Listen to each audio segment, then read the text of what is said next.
విప్లవ రాజకీయాల నుండి వచ్చాయి. ఆ రాజకీయాలు నేర్పిన పార్టీ నుండి వచ్చాయి. అందుకే కట్టుబట్టలతో వెళ్ళిపోయి వీళ్ళు చివరికి ఒంటి మీద బట్టలు కూడా లేకుండా మనం తప్పే ఎర్రగుడ్డతో మాత్రమే ఇక్కడ నిలబడుతున్నారు. అవి నిస్వార్థమైన రాజకీయాలు. మల్లన్న ఫోన్ చేసి,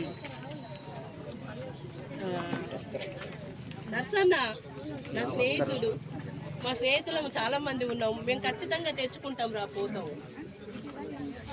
ఆ గొంతులో ఎంత దుఃఖం. 40 ఏళ్ల తర్వాత వదిలేసిన ఒక స్నేహితుడి కోసం అతనికి ఎందుకు అంత ఆత్రం ఉంది?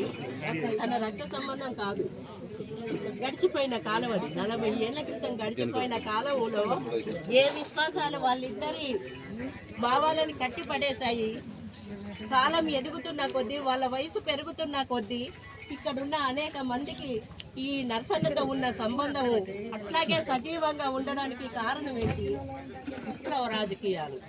ఆ విప్లవ రాజకీయాలను ఈ రోజు లేని, ఈ రోజులో పుట్టిన ఈ తరానికి ఎవ్వరికి లేని ఒక గొప్ప త్యాగనిరతి, ఒక నిస్వార్థమైన జీవితం ఎట్లా ఉండాలో తెలిసిన వాళ్ళు కనుకనే ఈ రోజు నర్సన్నని ఇక్కడికి తీసుకొచ్చుకున్నారు. నర్సన్నకు ఇల్లడుగు స్థలం ఉండొచ్చు, కానీ దాన్ని వదిలేసి చాలా కాలం అయింది. ఇప్పుడు అత్త పాట పాడింది, మళ్ళీ జన్మనుకుంటే నిన్నే కంటనా నాసుకోవడం. కానీ తల్లి లేదు.